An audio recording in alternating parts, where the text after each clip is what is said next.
Hello guys, हम लोग आ चुके हैं हमारे नए टेस्ट के साथ जिसमें हम केजीएस आईएएस की बीपीएससी प्रीलिम्स के लिए टेस्ट सीरीज सॉल्व करेंगे। ये एक फुल लेंथ टेस्ट है और टेस्ट नंबर 15 है। ओके। जैसा कि हम लोग जानते हैं 13 सितंबर को 13 सितंबर को हमारी परीक्षा होने वाली है, तो उसी को देखते हुए पीटी की तैयारी कर रहे हैं हम लोग, है ना। आइए शुरू करते हैं। सबसे पहले तो आप लोग देख लीजिए, ये यहाँ पे फर्स्ट पेज इनका इंग्लिश मीडियम के लिए होता है। ठीक है। फर्स्ट क्वेश्चन, चलिए शुरू करें। निम्नलिखित में से कौन सा कथन भारत में राष्ट्रीय आपातकाल के दौरान केंद्र राज्य वित्तीय संबंधों में परिवर्तन को सही रूप से दर्शाता है? देखिए, तो सबसे पहले तो राष्ट्रीय आपातकाल ये है आर्टिकल 352। ओके। आर्टिकल 352, राज्यों की सभी वित्तीय शक्तियां केंद्र को स्थानांतरित हो जाती है। संसद को राज्य सूची के विषयों पर कानून बनाने का अधिकार मिल जाता है। राष्ट्रपति संसद की अनुमति के बिना वित्तीय संसाधनों का आवंटन कर सकता है। वित्त आयोग को भंग कर दिया जाता है। तो देखिए, इसमें आंसर बी राइट होगा, जो आर्टिकल 250 की बात करता है ना। आर्टिकल 250 की बात करता है। ठीक है। नेक्स्ट, भारतीय संविधान का अनुच्छेद 301 किससे संबंधित है? तो देखिए, 301 यानी कि भाग 13 की बात हो रही है, और भाग 13 किससे संबंधित है? व्यापार और अंतर्राष्ट्रीय व्यापार से संबंधित है। ठीक है। तो ये है भारत के संपूर्ण व्यापार, वाणिज्य और समागम की स्वतंत्रता, ऑप्शन सी। नेक्स्ट, भारत में आदर्श आचार संहिता कब से प्रभावी होती है? देखो, जैसे इलेक्शन की अनाउंसमेंट होती है ना, अनाउंसमेंट होते ही आचार संहिता यानी MCC model code of conduct लागू हो जाता है। आपको ये चीज़ याद होनी चाहिए कि आचार संहिता किसी भी प्रकार की लीगल बैकिंग नहीं है इसके पीछे, यानी किसी भी एक्ट का सपोर्ट नहीं है इसे। ये बस एक कार्यान्वयन नीति है एक तरीके से, जो जिसे लागू किया जाता है। तो इसमें क्या आंसर होगा? इसमें आंसर आ जाएगा आपका ए, चुनाव आयोग द्वारा चुनावों की तिथि घोषित करने के बाद। ठीक है। और जब तक चुनाव की प्रक्रिया पूरी नहीं हो जाती तब तक मॉडल कोड ऑफ कंडक्ट लागू रहता है। ओके, इसमें ए आंसर आ जाएगा। नेक्स्ट, विभिन्न संवैधानिक निकायों के संदर्भ में निम्नलिखित कथनों पर विचार कीजिए। पूछा क्या है, कौन से गलत हैं? ओके। फर्स्ट, भारत के नियंत्रक एवं महालेखा परीक्षक की नियुक्ति राष्ट्रपति द्वारा की जाती है। वह पद छोड़ने के बाद अन्य पद के लिए पात्र होते हैं। तो देखिए, पहला गलत हो जाएगा, अन्य पद के लिए पात्र नहीं होते हैं। ठीक है, इनके आगे की पोस्टिंग रोक दी जाती है। ठीक है, तो ये गलत हो जाएगा। दूसरा, भारत का महान्यायवादी सरकारी सेवक नहीं होता है, लेकिन उसे राष्ट्रपति की अनुमति के बिना किसी सार्वजनिक कंपनी में निदेशक के रूप में नियुक्त किया जा सकता है। तो ये गलत हो जाएगा। अनुमति ज़रूरी है ना, परमिशन ज़रूरी होती है। ठीक है। Next, question number third, sorry statement third, मुख्य चुनाव आयुक्त को सर्वोच्च न्यायालय के न्यायाधीश के समान कार्यकाल की सुरक्षा प्राप्त होती है। ओके, लेकिन अन्य चुनाव आयुक्त को राष्ट्रपति द्वारा प्रत्यक्ष रूप से हटाया जा सकता है। तो देखो, सबसे पहले सीईसी सिफारिश करेगा तब प्रेसिडेंट हटा सकता है ना, डायरेक्टली नहीं हटा सकता। नेक्स्ट, वित्त आयोग एक संवैधानिक निकाय है इस जिसकी सिफारिशें राष्ट्रपति के लिए बाध्यकारी होती है। तो संवैधानिक निकाय तो है आर्टिकल 280, बट बाध्यकारी नहीं है, परामर्शकारी है सिर्फ। ठीक है, तो ये भी गलत। पूछा क्या है, कौन से गलत है? तो इसमें डी आ जाएगा। ओके। क्वेश्चन नंबर 5, निम्नलिखित में से किसे सर्वोच्च न्यायालय ने संविधान के मूल ढांचे के भाग के रूप में स्पष्ट रूप से मान्यता नहीं दी है? तो संघवाद है, स्वतंत्र एवं निष्पक्ष चुनाव है, धर्मनिरपेक्षता है, लेकिन यूसीसी, ठीक है, यूसीसी को नहीं दे रखा है। आर्टिकल 44 की बात हो रही है यहाँ पे, है ना, समान नागरिक संहिता। सबसे पहले कहाँ लागू हुआ है देश में अपने यहाँ पे? गोवा, जो कि स्वतंत्रता से पहले, और उत्तराखंड स्वतंत्रता के बाद। ओके। अगर स्वतंत्रता के बाद पहला देश बोले तो उत्तराखंड, और स्वतंत्रता से पहले पहला देश तो गोवा। ओके। नेक्स्ट, भारत में डबल जियोपॉरिटी से संरक्षण की गारंटी किस अनुच्छेद से दी गई है? इसका मतलब डबल जियोपॉरिटी मतलब एक ही अपराध के लिए आपको कई बार सज़ा नहीं मिलेगी। ओके, एक ही बार कन्विक्ट किया जाएगा। तो ये आपको अनुच्छेद 20(2) में सी इसका आंसर हो जाएगा। ओके। नेक्स्ट, क्वेश्चन नंबर 7, यदि किसी पंचायत को उसके गठन के 2 वर्ष बाद ही समय से पहले भंग कर दिया जाए तो संविधान के अनुसार सही प्रावधान क्या होगा? तो देखिए, इसमें सबसे पहले तो आर्टिकल 243E सब क्लोज 3। ओके, पंचायत की बात कर रहा है तो मतलब 73rd अमेंडमेंट। ठीक है। आइए, यह पंचायत फिर से गठित की जाएगी और नया पूर्ण 5 वर्ष का कार्यकाल होगा? नहीं। शेष कार्यकाल के लिए कोई नया चुनाव नहीं होगा? गलत। इसे केवल शेष कार्यकाल के लिए पुनर्गठित किया जाएगा। ओके, ये राइट है। है ना। देखो, अगर 6 महीने से कम का टाइम बचा होता है तो चुनाव नहीं होते हैं। अगर 6 महीने से ज़्यादा का टाइम पीरियड बचा है, यहाँ लिखा है ना 2 वर्ष के बाद ही समय से पहले भंग कर दी जाती है, मतलब कि 3 साल का टेन्योर अभी है, 3 साढ़े 3 साल का, है ना। तो चुनाव होंगे लेकिन शेष कार्यकाल के लिए होंगे। Okay, next. राष्ट्रीय महिला आयोग के संबंध में निम्नलिखित कथनों पर विचार कीजिए। पूछा गया है कौन से सही हैं। फर्स्ट स्टेटमेंट, इसकी स्थापना 1994 में एक वैधानिक निकाय के रूप में की गई थी ताकि शिकायतों का निवारण किया जा सके और नीतिगत सुधारों की सिफारिश की जा सके। तो देखो, सबसे पहले तो इसकी स्थापना 1992 में की थी। ओके, तो ये यहाँ गलत हो जाता है। नेक्स्ट, इसके अध्यक्ष न्यायिक सेवाओं की पृष्ठभूमि वाली महिलाएं होनी चाहिए। देखो, होनी चाहिए और होगी ही, इसमें फ़र्क है। अनिवार्य प्रावधान नहीं है, ये वाला पार्ट है ना, अनिवार्य नहीं है लेकिन हो सकता है। ठीक है। थर्ड, इसमें कम से कम एक सदस्य अनुसूचित जाति, एक सदस्य अनुसूचित जनजाति से होना अनिवार्य है। तो ये पार्ट अनिवार्य है ना, तो ये थर्ड, सेकंड और थर्ड इसमें आंसर हो जाएगा। Okay, next. इंग्लिश मीडियम वाले से रोक के देख लें एक बार। चलिए, क्वेश्चन नंबर 9। भारत में सर्वोच्च न्यायालय के न्यायाधीशों में वेतन और भत्तों के संबंध में निम्नलिखित में से कौन सा कथन सही है। तो देखिए, पहला स्टेटमेंट, इनका निर्धारण संसद द्वारा समय समय पर किया जाता, पहला ही राइट है, ये राइट स्टेटमेंट है। आर्टिकल 125 को डिस्क्राइब करता है ये। ठीक है, आर्टिकल 125 में ये लिखा हुआ है। दूसरा पढ़ लेते हैं, न्यायाधीश के नियुक्त हो जाने के बाद संसद उनके वेतन में प्रतिकूल संशोधन कर सकती है। नहीं, गलत, नहीं कर सकती है। भारत की सार्वजनिक निधि पर भारित होते हैं। गलत, संचित निधि पर, कंसोलिडेट फंड, इन पर संसद में चर्चा की जा सकती है। नहीं, भारित व्यय है ना, और भारित पे चर्चा नहीं होती है। सॉरी, चर्चा होती है पर मतदान नहीं होता है ना। मतदान नहीं कर सकते, चर्चा कर सकते हैं। Next, question number 10।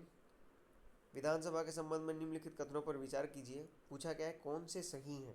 ठीक है, देखिए, किसी राज्य विधानसभा की अधिकतम सदस्य संख्या 500 और न्यूनतम 60 हो सकती है। तो देखिए, ये वाला राइट है। ओके, राज्यपाल आवश्यकता पड़ने पर एंग्लो इंडियन समुदाय से एक सदस्य मनोनीत कर सकता है। तो देखो, ये वाला अब हटा दिया गया। 104th अमेंडमेंट 2019 पहले था, बट अब ये प्रावधान हटा दिया है ना, तो ये गलत हो गया। विधानसभा का सामान्य कार्यकाल 5 वर्ष होता है। सामान्य बोला है ना, संविधान में कहीं लिखा नहीं है सामान्य, जब तक बहुमत प्राप्त है तब तक रहेगा, यानी 5 साल का सामान्य कार्यकाल। ओके, तो सी आंसर हो जाएगा। नेक्स्ट, भारत में किसी राज्य के राज्यपाल को पद की शपथ कौन दिलाता है। तो संबंधित उच्च न्यायालय के मुख्य न्यायाधीश, जो राज्य का उच्च न्यायालय होता है ना, वो आर्टिकल 159 की बात हो रही है यहाँ पे, राज्यपाल की शपथ। Okay, next 12। राज्यसभा में भारत के राष्ट्रपति द्वारा सदस्यों के नामांकन की व्यवस्था निम्नलिखित में से किस देश के संवैधानिक परंपरा से प्रेरित है। तो ये है आयरलैंड से, है ना। आप जैसा कि जानते हैं, हमारे देश के संविधान को उधार का थैला कहा जाता है। अलग अलग देशों से अलग अलग अच्छी अच्छी चीज़ें हमने उठाई हैं और उनमें थोड़े से फेरबदल करके अपने संविधान में शामिल किया है। ठीक है, नेक्स्ट। भारतीय संविधान के निम्नलिखित में से किस अनुच्छेद के अंतर्गत राज्यपाल को सूचना देने के संबंध में मुख्यमंत्री के कर्तव्य का वर्णन किया गया है। तो ये है आर्टिकल 167, एज इट इज़ 78 में प्रेसिडेंट और पीएम के बारे में दिया हुआ है ना। Next, question number 14। भारत के मुख्य न्यायाधीश की नियुक्ति से संबंधित सिद्धांतों और परंपराओं के संदर्भ में निम्नलिखित कथनों पर विचार कीजिए। पूछा है कौन सा सही है। ठीक है, आइए। भारत के मुख्य न्यायाधीश को राष्ट्रपति की इच्छा से दूसरी बार भी नियुक्त किया जा सकता है। नहीं, गलत। 65 की एज तक टेन्योर होता है। ठीक है, अगर 65 के हो गए इसके बाद कोई नियुक्ति नहीं। ठीक है, 65 की एज तक का टेन्योर फिक्स है।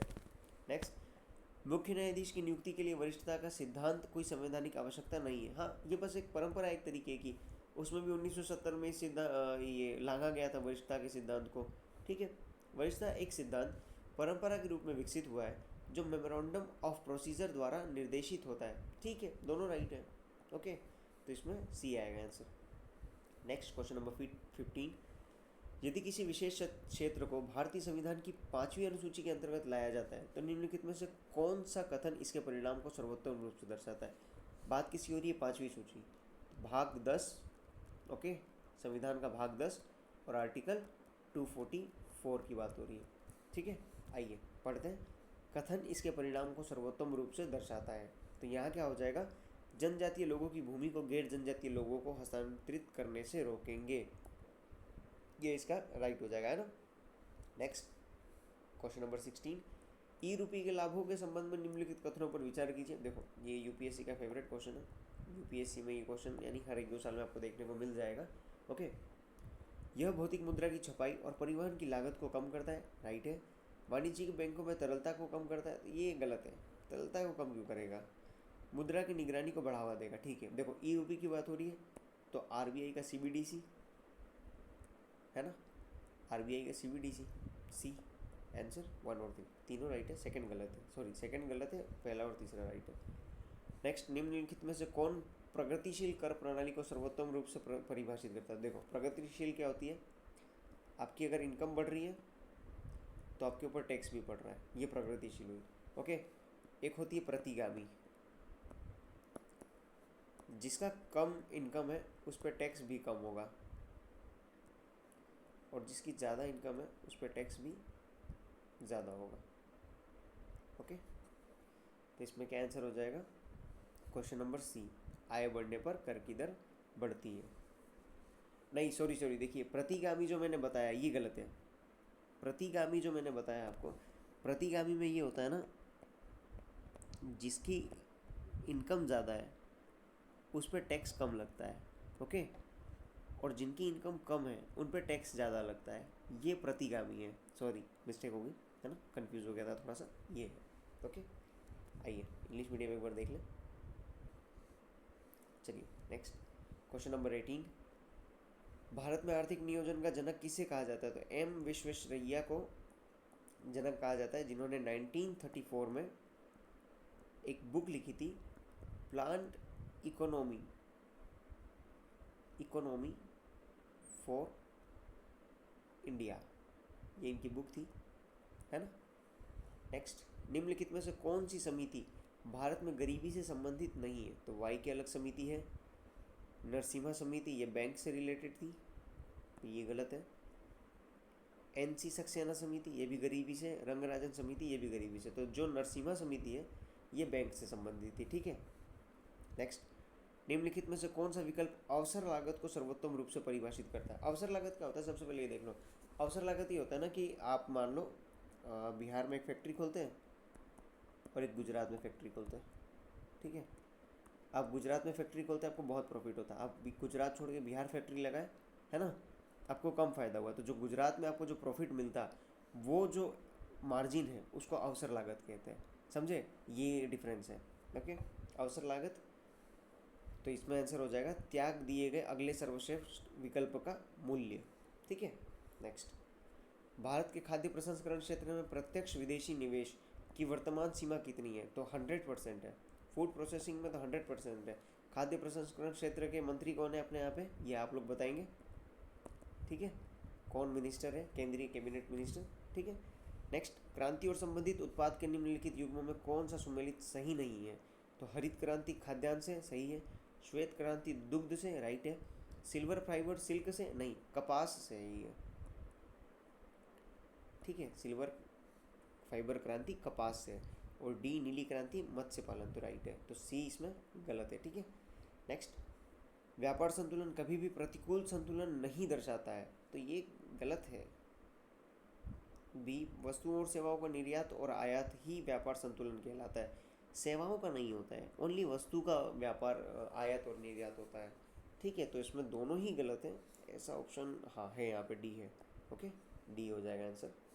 नाउ क्वेश्चन नंबर 24, निम्नलिखित में से किस वर्ष में भारत में औद्योगिक नीति का निर्माण या अंगीकरण नहीं किया गया। तो देखिए सबसे पहले 1948, तो फर्स्ट औद्योगिक नीति इसी टाइम पे आई थी, ठीक है। 1952 इसमें कोई औद्योगिक नीति नहीं आई थी।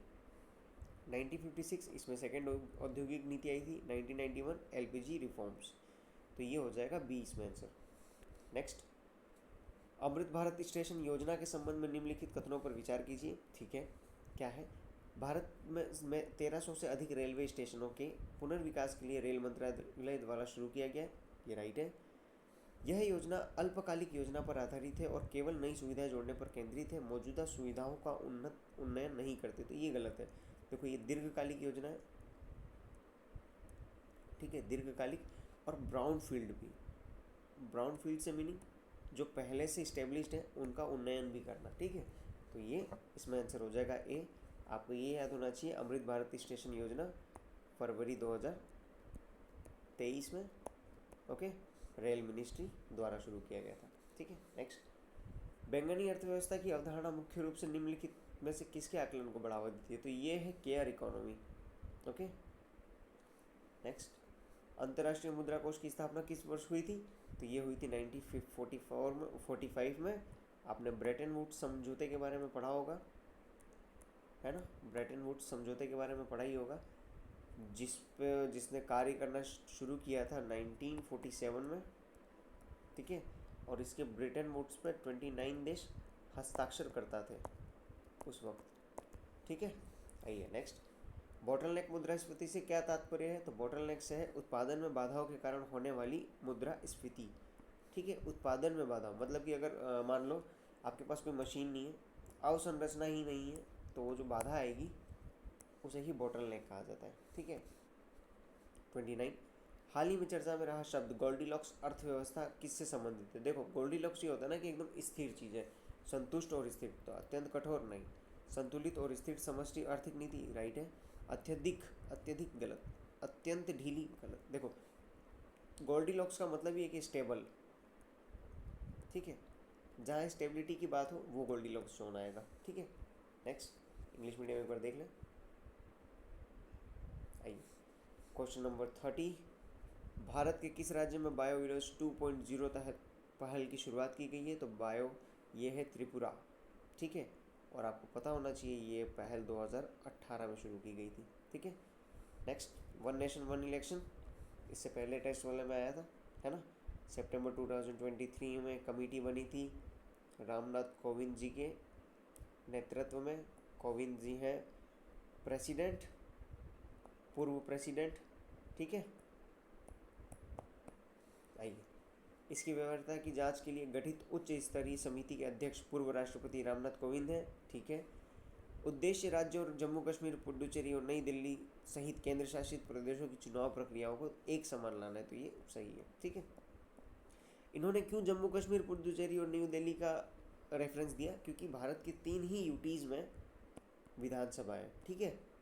नेक्स्ट, एनपीएस वात्सल्य योजना के संबंध में निम्नलिखित कथनों में से क्या सही है? तो सभी नाबालिग नागरिक इस योजना के लिए पात्र हैं। देखो, इसमें ना 18 से जो कम एज होती है उनके लिए एनपीएस वात्सल्य अकाउंट खुलता है, ठीक है। बट खाता किसी नाबालिग के नाम पर खोला जा सकता है और इसके माता या पिता अभिभावक द्वारा संचालित किया जा सकता है, ठीक है। तो ये तो राइट है, सेकंड ऑप्शन राइट है इसमें। यह योजना को वित्त मंत्रालय द्वारा विनियमित किया जा रहा है, तो नहीं, वित्त मंत्रालय नहीं, पीएफआरडीए, पेंशन रेगुलेटरी फंड्स, है ना, ये करता है। तीसरा गलत हो जाएगा। अब देखो, ये यहाँ पे सभी नाबालिग इन लोगों ने बोला, लेकिन 18 से कम वाले इसके लिए पात्र हैं, तो केजीएस ने तो इसका आंसर ए माना है, बट मुझे जहाँ तक लगता है इसका आंसर स्टेटमेंट ओनली 2 राइट होना चाहिए, ठीक है। तो एक बार आप लोग भी एक बार चेक कर लीजिएगा इसे, ठीक है। Next, question number 33, nanopores multilayered polymeric membrane के संबंध में निम्नलिखित कथनों पर विचार कीजिए, ठीक है। पूछा क्या है? यह डीआरडीओ द्वारा विकसित किया गया, तो ओके, राइट है।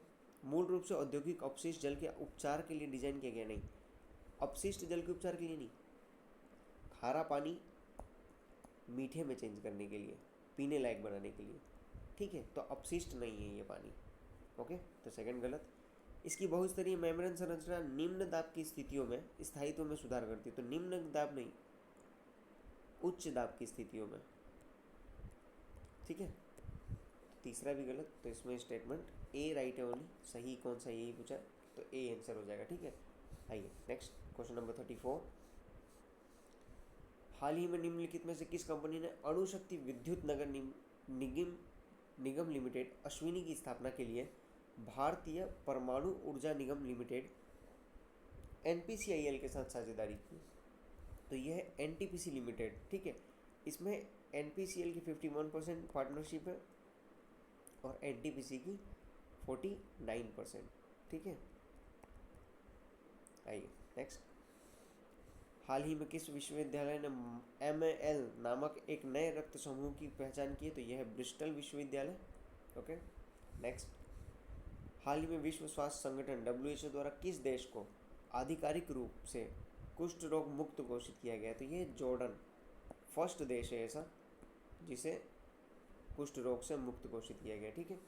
Next, UNESCO global geo park के संबंध में निम्नलिखित कथनों पर विचार कीजिए। ओके।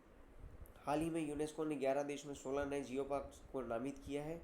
ठीक है, पहला राइट है। भारत में 23 जियो पार्क मौजूद है? नहीं, भारत में 0, एक भी नहीं है। यह एकीकृत भौगोलिक क्षेत्र है जो संरक्षण, शिक्षा और सतत विकास के माध्यम से अंतर्राष्ट्रीय भूवैज्ञानिक महत्व के स्थलों की रक्षा करता है। तो ये राइट हो जाएगा। तो इसमें आंसर हो जाएगा सी। ओके। नेक्स्ट, हाल ही में किस संगठन ने हिंद प्रशांत क्षेत्र में कैंसर के मामलों में कमी लाने के लिए कैंसर मूनशॉट पहल की शुरुआत की है? तो ये है क्वाड। क्वाड में कौन कौन है? USA, Japan, Australia and India. ठीक है, ये याद रखना। आइए नेक्स्ट, इंग्लिश मीडियम वाले एक बार देख लीजिए। नेक्स्ट क्वेश्चन नंबर 39, भारतीय वायुसेना के अगले वायुसेना अध्यक्ष के रूप में किसे नियुक्त किया गया है? तो ये है AP सिंह। ठीक है। नेक्स्ट, हाल ही में किस राज्य में विश्व का सबसे ऊंचा बांस टावर बनाया गया है? तो ये बनाया गया है छत्तीसगढ़ में, छत्तीसगढ़ के कठिया गांव में। ओके। नेक्स्ट, निम्नलिखित में से किस अंतरिक्ष यात्री ने अंतर्राष्ट्रीय स्टेशन पर सबसे लंबे समय तक रहने का रिकॉर्ड बनाया है? तो ये है ओलेगो कोनोनेंक और निकोलाई चुब। ठीक है। नेक्स्ट, भारत में पहली बार विश्व स्वच्छता दिवस किस तिथि को मनाया गया है? तो ये मनाया गया है 20 सितंबर 2024 को। ओके। फैक्ट्स हैं, आपको मतलब ये रटने पड़ेंगे, रट लो इन फैक्ट्स को। ठीक है। नेक्स्ट, हाल ही में वस्त्र मंत्रालय द्वारा शुरू की गई भारत की पहली फैशन फोरकास्टिंग पहल क्या है? तो यह है विजियो नेक्स्ट। ठीक है, जो कि NIFT द्वारा विकसित की गई है, निफ्ट द्वारा विकसित की गई है। ठीक है। नेक्स्ट, क्षयरोग TB के संबंध में निम्नलिखित कथनों पर विचार कीजिए। माइकोबैक्टीरियम लेप्री जीवाणु के कारण होता है? तो नहीं, देखो माइक्रोबैक्टीरियम लेप्री तो कुष्ठ रोग का है। ठीक है, इससे कुष्ठ रोग होता है, तो पहला गलत हो जाएगा। TB के लिए कौन सा जिम्मेदार होता है? तो ये है Mycobacterium. Okay, Mycobacterium tuberculosis. TB के लिए माइकोबैक्टीरियम ट्यूबरक्लोसिस। ठीक है। TB के सामान्य लक्षणों में बुखार, थकान, वजन का घटना शामिल है। ओके, यह संक्रमित व्यक्ति से खांसने या छींकने से निकलने वाली बूंदों के माध्यम से फैल सकता है। तो राइट है, इसमें B आ जाएगा। ठीक है। आपको ये याद होना चाहिए कि भारत क्षय रोग को उन्मूलन करने के लिए 2025 का टारगेट रखता है। ओके। नेक्स्ट, किस राज्य सरकार द्वारा महिलाओं के खिलाफ बलात्कार जैसे गंभीर अपराधों से निपटने के लिए अपराजिता महिला एवं बाल विधेयक 2024 पेश किया गया? तो यह है पश्चिम बंगाल। ठीक है, आरजीकर हॉस्पिटल केस, आपको याद होगा। नेक्स्ट, हाल ही में बिहार के किस जिले में बिहार प्रथम खेल अकादमी और बिहार खेल विश्वविद्यालय का उद्घाटन किया गया है? तो यह है नालंदा। ओके। नेक्स्ट 47, मौर्य प्रशासन की कौन सी विशेषता अर्थशास्त्र में वर्णित राज्य तत्व में सप्तांग सिद्धांत को सर्वोत्तम रूप से प्रतिबिंबित करती है? तो ये हो जाएगी साम्राज्य का जनपद और अन्य प्रशासनिक इकाइयों में विभाजन। ओके। नेक्स्ट, निम्नलिखित में से किस विदेशी विवरण में गुप्त काल के दौरान महिलाओं द्वारा आत्मदाह की प्रथा का उल्लेख है? तो ये है फाहियान का जो वृतांत है, यात्रा वृतांत है, उसमें इसका उल्लेख मिलता है। आपको पता होना चाहिए फाहियान आए थे चंद्रगुप्त द्वितीय के टाइम पे और हेनसांग हर्षवर्धन के टाइम पे। ठीक है। नेक्स्ट, ऋग्वेद में 10 राजाओं के युद्ध के संबंध में निम्नलिखित कथनों पर विचार कीजिए। ठीक है, ये युद्ध यमुना नदी के तट पर लड़ाया गया था? तो नहीं, पहला गलत है इसमें। ये रावी नदी, जिसे उस टाइम परुषणी कहा जाता था। ओके। यह भारत और जनजातियों के संघ जिसमें पुरु तथा ध्रुव शामिल थे के बीच संघर्ष था। तो ये सेकंड राइट हो जाएगा, इसमें B राइट है ना। और आपको इस युद्ध के बारे में सप्तमंडल जो है, 7वां मंडल ऋग्वेद का, वहाँ आपको इसका उल्लेख मिलेगा। ठीक है। आइए इंग्लिश मीडियम वाले देख लें एक बार। आइए क्वेश्चन नंबर 50, मेगालिथिक संस्कृति के संबंध में निम्नलिखित कथनों पर विचार कीजिए। ओके, मेगालिथिक या महापाषाण स्थल में काले और लाल मृदभांड के प्रयोग का साक्ष्य नहीं है, तो पहला गलत है। इस टाइम पर काले और लाल मृदभांड बहुत ज़्यादा पाए गए थे, तो पहला गलत हो जाएगा। सेकंड, मेगालिथिक या महापाषाणकालीन समाज काफ़ी हद तक बहुजातीय था, जैसा कि उनके आंतरिक और बाह्य दोनों प्रकार के समाधान प्रथाओं में परिलक्षित होता है, तो ये भी गलत स्टेटमेंट है। इसका मतलब यहाँ पे डी हो जाएगा, है ना, दोनों ही गलत है। नेक्स्ट 51 क्या पूछा है, उपनिषद और मुख्य विशेषता बतानी है, ठीक है इनकी। तो पहला क्या है, कट की विशेषता क्या है, नचिकेत और यम के बीच संवाद। मुंडक क्या है, सत्यमेव जयते श्लोक। छंदोग्य, तो यह है ओम ब्राह्मण का सार और सत्यकाम। फिर बृहद्रणायक, तो ये है अहम ब्रह्मास्मि और गार्गी मैत्री के साथ संवाद, तो ये हो जाएगा डी। तो इसका आंसर होना चाहिए सी। ओके, नेक्स्ट 52, मौर्योत्तर स्थापत्य कला के संबंध में निम्नलिखित कथनों पर विचार कीजिए। ओके, यह मुख्यतः धार्मिक स्वरूप के रूप में जैन धर्म से संबंधित था, तो नहीं, मौर्योत्तर काल में ना बौद्ध धर्म से अधिकतर संबंधित था। ओके, तो पहला गलत हो जाएगा। नेक्स्ट, मौर्य काल की राजकीय और औपचारिक कला के विपरीत है तथा जन सामान्य की लोक भावना को प्रतिबिंबित करने वाली लोकप्रिय कला को दर्शाती है, तो ये राइट है ना। जो मौर्य काल की राजकीय और औपचारिक कला के विपरीत है, ठीक है, यानी मौर्योत्तर स्थापत्य कला इनकी जो राजकीय यानी सरकारी कला है और औपचारिक कला है उससे थोड़ी सी अलग है, ये जो लोक भावना और को प्रतिबिंबित करती है, ठीक है, तो इसमें सेकंड राइट होगा। ओके, आइए क्वेश्चन नंबर 53, संगम युग के संदर्भ में निम्नलिखित कथनों पर विचार कीजिए। ठीक है, पांड्य वंश की राजधानी जहाँ सभी 3 संगम आयोजित किए गए थे सदैव मदुरई में थे। नहीं, देखो, पहला और जो तीसरा था वो मदुरई में था, जो सेकंड था वो कपाटपुरम में हुआ था। ओके, जो सेकंड था वो कपाटपुरम में हुआ था, तो पहला गलत हो जाता है। पहला गलत होते ही सारे कट गए। सॉरी, यहाँ क्या पूछा है, कौन सा गलत है, पूछा क्या है, कौन सा गलत है, ये ध्यान रखना है ना, गलती होगी। संगम शब्द का शाब्दिक अर्थ एकीकरण होता है, लेकिन अंग्रेजी में इसका अर्थ विद्वानों की अकादमी होता है। ठीक है, तो ये राइट होगा। थर्ड, संगम युग में वर्ण व्यवस्था में चारों वर्ण शामिल थे और क्षत्रियों को उत्तर भारत की तरह ही समान प्रतिष्ठा प्राप्त थी, तो ये गलत हो जाएगा। यहाँ पे क्षत्रियों को इतनी प्रतिष्ठा प्राप्त नहीं थी और जो चारों वर्ण व्यवस्था थी वो उतनी कठोर नहीं थी जो उत्तर भारत में जैसी थी। ठीक है, तो इसमें तीसरा गलत और पहला गलत, इसका मतलब सी आंसर हो जाएगा, है ना, क्योंकि सेकंड राइट है तो इजीली हम काट सकते हैं। आइए नेक्स्ट 54, सिंधु घाटी सभ्यता की निम्नलिखित विशेषताओं में से कौन सी केंद्रीकृत नियोजन के सबसे मजबूत पुरातात्विक प्रमाण प्रदान करती है। तो देखो, इनकी जो ईंटें थी ना वो एक समान माप की थी और इसका रेशियो क्या था, 1:2:4। ठीक है, नेक्स्ट, निम्नलिखित में से कौन जैन आगम ग्रंथ उसके प्रमुख विषय वस्तु या अवधारणा के साथ सही प्रकार से सुमेलित है। तो ये है भगवती सूत्र, जैन सिद्धांतों का संवाद आधारित विवेचन, तो इसमें सी राइट हो जाएगा। बाकी सभी इसमें गलत है, स्थानांक कल्पसूत्र और रायोपसनाइज, ये तीनों गलत है। ठीक है, नेक्स्ट, विजयनगर साम्राज्य के संबंध में निम्नलिखित कथनों पर विचार कीजिए। ओके, पूछा क्या है, कौन से सही है। संगम शासकों ने मुख्यतः शैव धर्म का पालन किया, ठीक है, जबकि अन्य राजवंशों का झुकाव वैष्णव धर्म की ओर था, तो पहला राइट हो जाएगा इसमें। दूसरा, लोगों को अपनी पसंद का धर्म अपनाने की स्वतंत्रता थी, ठीक है। इस काल में महिलाओं की स्थिति पर उल्लेखनीय सुधार हुआ, तो देखो ये गलत है, सुधार नहीं हुआ था, क्योंकि जहाँ बाल विवाह, सती प्रथा, बहुपतित्व ये सब मौजूद हो वहाँ आप सुधार हुआ ये नहीं कह सकते। ठीक है, तो इसमें तीसरा गलत है, ए आंसर हो जाएगा। ओके,